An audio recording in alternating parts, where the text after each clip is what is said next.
Unfortunately, I'm not a stranger to the gacha genre of mobile games out in today's world. I was heavily addicted to a game called Brave Frontier, and man oh man did I have some fun and rather sad moments when it came to that game. You see, the gacha genre is rather toxic depending on how you choose to look at it. The best characters or units in the game are very rare to come by, and I do mean very rare. If you play Pokemon, try going to hunt for shinies without completing the Pokedex or having a special item to increase the percentage. It's almost if not the same as that, but with shiny Pokemon, you don't need them to keep up with the game's meta. With gacha games, you damn near need some units. I was hooked on Brave Frontier. Anytime a special event will come up featuring a new and more attractive unit, I wanted it badly, and sometimes I would get that unit and sadly that added on to the cycle. The high I got from obtaining that unit was so satisfying. It wasn't the skill that got me that unit, it was just pure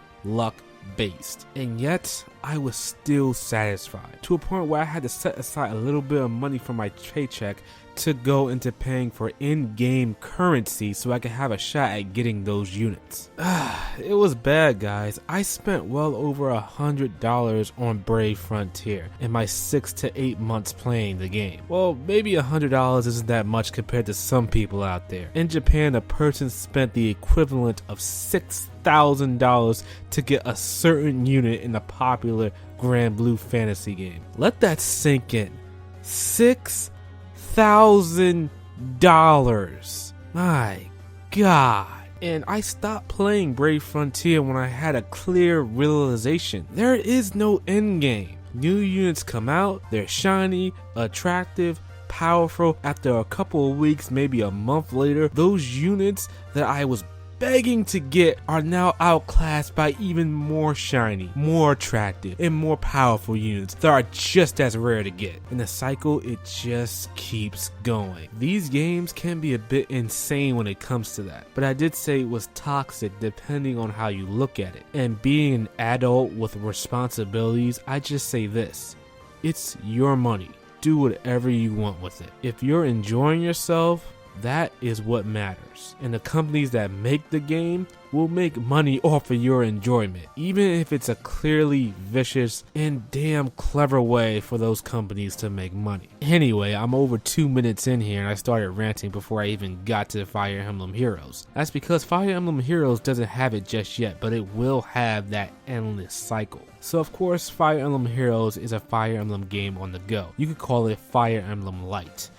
And it's easy to pick up with the weapon triangle that's easy to understand. Think rock, paper, scissors. You're allowed to choose from a team of up to 4 units and you can play the story mode, which does have a nicely put together story, but ultimately it's just an excuse to get all the characters from the Fire Emblem universe together. You can grind characters in training stages to level up because all the characters that are summoned start at level 1. There are other ways to level up your characters that include using items and materials. You have arena duels which you can fight in to get great rewards, and special maps that, depending on whatever the developers want, can act as a special event. I'm calling it right now. It's going to be a beach event with characters in their swimsuit outfits for the summer. I'm calling it now. All your favorite Fire Emblem characters are here and they're yours to obtain. That is, if you can get lucky enough to summon them when you have the orbs to do so. Me? I wasn't so lucky and I had to endure 2 hours of resetting to get my favorite Fire Emblem character, Tharja. And of course when I got her, I wasn't all that excited at all. Choose me, Tharja. Yes! Woohoo! Yeah, that's what I'm talking about! Woo! Yes!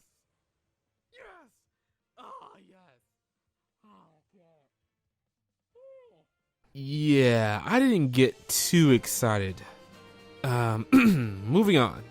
The gacha element is here, and while it did take me a long time to get Tharja, others have gotten her in their first or even second attempt. Or they're not even trying to get that unit at all. I swear, these games know exactly what you want and they keep it from you. I think there's a way that they know. I've gotten lucky myself and managed to pull what people are calling right now the best unit in the game, as of this recording, Takumi, while others have been struggling. Hell, I pulled 2 5-star warriors at one point, but I had to start over. You see, sooner or later you'll start to realize that you need those 4-star or 5-star units in the game's story maps, or prepare yourself for a lot of grinding and waiting for your stamina to recover so you can fight again. But Fire Emblem Heroes does increase the rates of getting 4-star and 5-star units, and even showing you those rather low rates as you keep summoning in succession. And that's good, right? Right?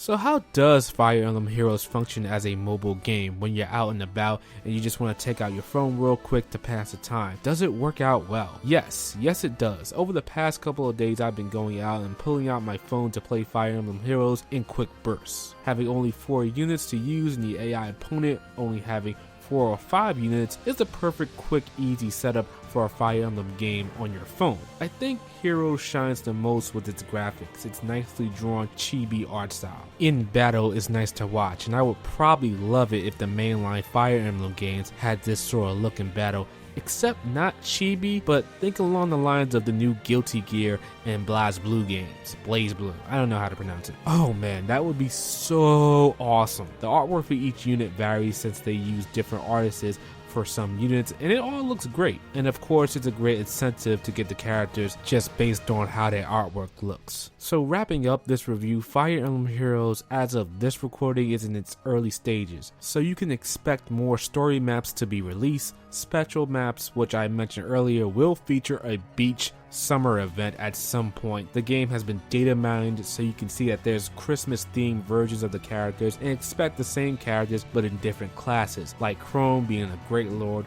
or Lynn being a Dread Fighter or something, or Tharja as a witch.